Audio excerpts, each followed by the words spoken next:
This is the Segovia Show. Greetings, everyone, and welcome to the program. I'm Andres, and in this episode, I got to talk about Proposition 19. Uh, there was a seminar that I told you I was going to digest and try to get some information out to you, and I got to tell you, I can't. I can't even break it down. It's something I'm going to leave a link to for those of you that are watching this, not on my website. Go to my website, find the show notes to accompany this episode at www.dangeroussegovia.com. The show notes down below, you'll be able to scroll below and see the seminar I'm referring to. Now, I will link this to those of you that are watching on YouTube and Rumble, but there's some segments that I want to timestamp. So if I timestamp them, they will be below at the show notes accompanying this episode at www.dangeroussegovia.com.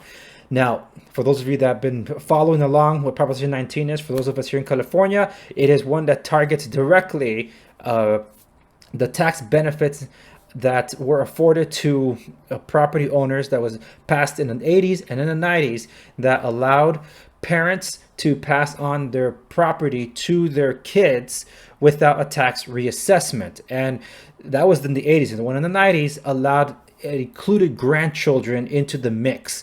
Now, for anyone that's voted for that in the 80s and 90s that never took advantage of that, well, all that is basically gone by mid-February this year because Proposition 19 will take effect by then. Technically, it takes effect later, but the provision about the tax reassessments goes in sooner than when it's enacted, and it's a nasty one. So that's why I recommend that you check out the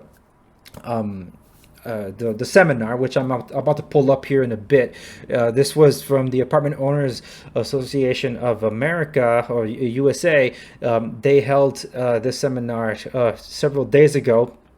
And this one, the speaker for this one was attorney Ken Zinskin. So he's from the Zinkin Law Corp, and he made this presentation, some tax advice and stuff like that. So I can't dive into it. It's very complex. It's nearly 2 hours. The first hour is him presenting about the effects of Proposition 19, and then there's the Q&A. So I'm going to highlight a few questions from the Q&A, maybe about three that I want to highlight for you. But I got to tell you, I'm left questioning on whose side the California associations is on, because what's happened has basically gone against the community they supposedly are serving, and that's 2 times in a row. Statewide rent cap, yeah, there was always going to be a battle for that, but you can blame the California Association of Realtors for supporting a confusing bill that confused some of those that were opposed to rent control, that accidentally ended up voting for rent control in the assembly. And the CAR basically said it threw in the towel. I was part of that meeting. I was in shock when I heard it, that they were not even going to try to undo the mess that they basically made. And then when it comes to this one, the passage of Proposition 19, they were wholeheartedly behind this thing. So I was against it. I have episodes of it. I'm even putting all of them into a playlist for you to see the play-by-play of everything breaking down, because this is going to come back to haunt everybody once they realize what just happened. Because the promise of Proposition 19, the way it was sold, was that, hey, guess what? You're able to transfer your current tax bill to a new property in the state of California, and you'll only be reassessed for some of the difference. That's what they were told. That already existed. It was only in participating counties, but it already existed. Now, in order to pass Proposition 19, what had to be sacrificed was that very thing I had mentioned, where if those of you who have property that intended to pass it on to your kids without selling, you're passing it on to your kids either as a gift or when you pass away, or you even grandkids included into that mix, they would have been passed on without a tax reassessment. That is gone now, because now you can carry your tax bill to any property in the state of California instead of county by county. But when you find out that there's an upward adjustment, you're still getting adjusted. So it's not like, oh, I'm going to carry a $100,000 tax bill over to $1 million home. Yeah, that's not happening. There's going to be an upward adjustment. You're still going to pay a difference. And that was the lie being told to people. But anyway, that's the stuff that I knew, that I extrapolated from Proposition 19. Heck of a confusing thing. But let's dive into some of the questions here that I'll play, and then the rest I'll leave linked at the show notes, and I'll leave a link to this entire seminar in the description down below wherever you're watching this. Michelle, does this have the same effect on property and trust? I know you covered that, but go ahead and cover it again because you may not have got it. This is in reference to the question is that if you have a living trust, are you then affected by Proposition 19? If the property's in your revocable trust, Prop 19 is going to attack transfers after you pass away, unless you're going to die on or before February 15th of this year. If we put the property in a non-revocable trust, either one of those incomplete grantor trusts that I talked about, or we do more advanced estate planning trusts, which are designed to take the property out of your estate, then you can lock in the current property tax exemptions, even though the property will remain in trust and doesn't have to be transferred directly into the hands of your children. For property tax purposes, California generally ignores a trust and treats the property in a trust as being owned by the current beneficiaries. Okay, great. Here's one from Facebook. It's Patricia. And it says, it seems that regardless of Prop 19 or not, it's always a good thing to do estate planning anyway, correct? What's the difference in the estate planning if Prop 19 is in place today?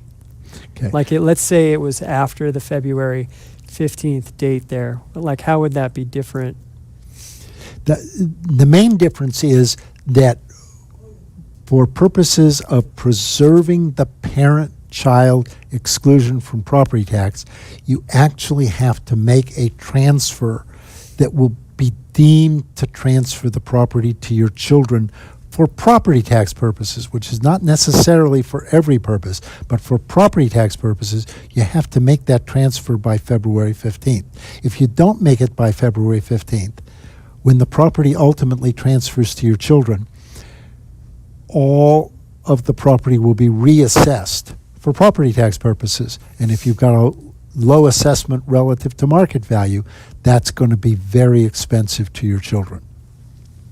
Okay, great. And here's an interesting question that Harvey has on YouTube. Besides children, does this apply to a sister and or her children? It sounds.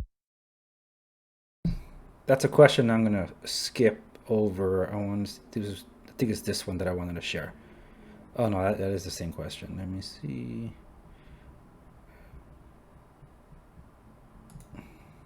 Okay, could you please talk about the reassessment rate that would occur now if we transfer to child before February deadline? Is it on half, full amount?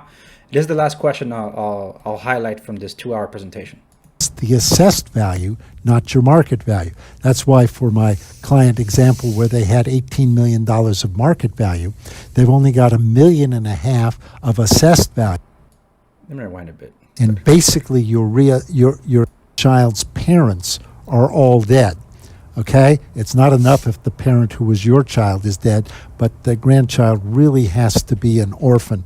And I guess that's a neat exclusion, but I rarely see a situation where it applies, and I'm glad for the grandchildren that most of them are not orphans. Okay, great. And here's one from Bored Mom on YouTube. Could you please talk about the reassessment rate that would occur now if we transfer to child before the February 15th deadline? Is it half or is it full amount? If you transfer the property now and it's within your existing parent-child exclusion, there would be no reassessment right now.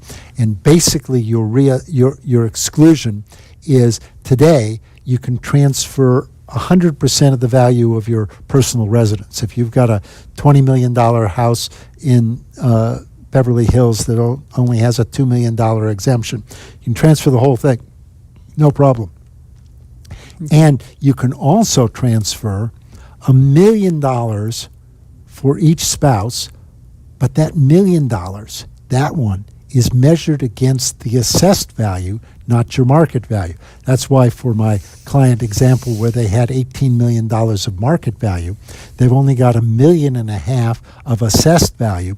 We can transfer all of their property, all 18 million of market value, and use their parent-child exemption. So the lower your assessed value is compared to market value, the more bang for your buck that you'll get out of doing this planning. Okay, and that's where I'll have to leave it. I'll leave links to it. If you're a property owner in California, you don't have much time left, less than a month until this thing takes effect. And I'm still on queue with my own estate attorneys and trying to get mine resolved. There's just a lot of people. It's like, but this whole WhatsApp thing was privacy concerns. People were deleting the application, looking for alternatives. Well, one of the articles that I read today, the Signal app that people were flocking to, it crashed because there were so many people flocking to it, leaving WhatsApp, and WhatsApp even went as far as to delay the deployment of the new privacy rules from Facebook that was supposed to go into effect in February. They're delaying it into May. Like, that makes a difference.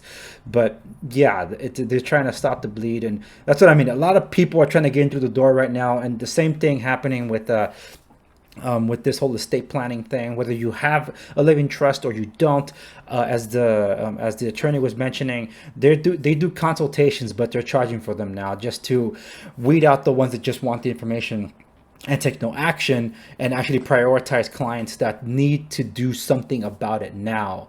So anyway, this is something that is definitely worth your while, especially if you own property in the state of California, particularly those that are considerably older, that have a low assessment value, that hey, if it's coming of age, it's going to cost quite a bit. It's going to be devastating to your heirs. But anyway, that's where I'll leave it. Thank you so much for watching. Check out my stuff. My real estate resources can be found at www.segoviares.com. That was this website. And for anything and everything related to me regarding the show and content that I do, that's www.theandrewsegovia.com. I'll be leaving show notes and the links for all of this, and you can check it out then. Thank you so much for watching today's episode of the program, and I'll see you on the next one.